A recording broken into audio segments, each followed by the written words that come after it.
Bacaan pertama dari kitab Daniel. Pada waktu itu Susana dijatuhi hukuman mati atas tuduhan berbuat serong.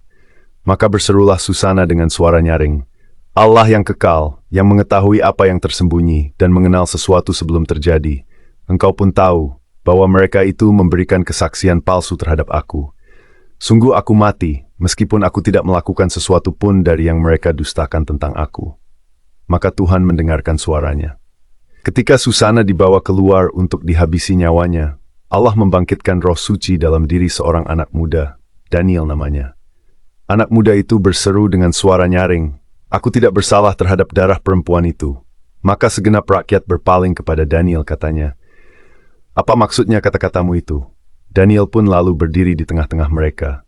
Katanya, demikian bodohkah kamu, hai orang Israel? Adakah kamu menghukum seorang putri Israel tanpa pemeriksaan dan tanpa bukti? Kembalilah ke tempat pengadilan, sebab kedua orang itu memberikan kesaksian palsu terhadap perempuan ini. Maka bergegaslah rakyat kembali ke tempat pengadilan. Orang tua-tua berkata kepada Daniel, kemarilah, duduklah di tengah-tengah kami, dan beritahulah kami sebab Allah telah menganugerahkan kepadamu martabat orang tua-tua.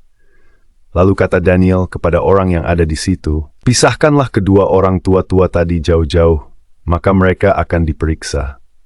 Setelah mereka dipisahkan satu sama lain, Daniel memanggil seorang di antara mereka dan berkata kepadanya, hai engkau yang sudah beruban dalam kejahatan, sekarang engkau ditimpa dosa-dosa yang dahulu telah kau perbuat dengan menjatuhkan keputusan-keputusan yang tidak adil, dengan menghukum orang yang tidak bersalah dan melepaskan orang yang bersalah, meskipun Tuhan telah berfirman, orang yang tak bersalah dan orang benar janganlah kau bunuh. Oleh sebab itu, jikalau engkau sungguh-sungguh melihat dia, katakanlah, di bawah pohon apakah telah kau lihat mereka bercampur? Sahut orang tua-tua itu, di bawah pohon mesui. Kembali Daniel berkata, baguslah engkau mendustai kepalamu sendiri, sebab malaikat Allah telah menerima firman dari Allah untuk membela engkau. Setelah orang itu disuruh pergi, Daniel pun lalu menyuruh bawa yang lain kepadanya. Kemudian berkatalah Daniel kepada orang itu, hai keturunan Kanaan dan bukan keturunan Yehuda, kecantikan telah menyesatkan engkau dan nafsu birahi telah membengkokkan hatimu. Kamu sudah biasa berbuat begitu dengan putri-putri Israel, dan mereka pun terpaksa menuruti kehendakmu karena takut.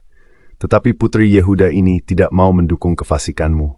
Oleh sebab itu katakanlah kepadaku, di bawah pohon apakah telah kau dapati mereka bercampur? Sahut orang tua-tua itu, di bawah pohon berangan. Kembali Daniel berkata, baguslah engkau mendustai kepalamu sendiri, sebab malaikat Allah sudah menunggu-nunggu dengan pedang terhunus untuk membahan engkau, supaya engkau binasa. Maka berserulah seluruh himpunan itu dengan suara nyaring. Mereka memuji Allah yang menyelamatkan siapa saja yang berharap kepadanya. Serentak mereka bangkit melawan kedua orang tua-tua itu, sebab Daniel telah membuktikan dengan mulut mereka sendiri bahwa mereka telah memberikan kesaksian palsu. Lalu mereka diperlakukan sebagaimana mereka sendiri mau mencelakakan sesamanya. Sesuai dengan Taurat, Musa kedua orang itu dibunuh. Demikian pada hari itu diselamatkan darah yang tak bersalah. Demikianlah sabda Tuhan, syukur kepada Allah.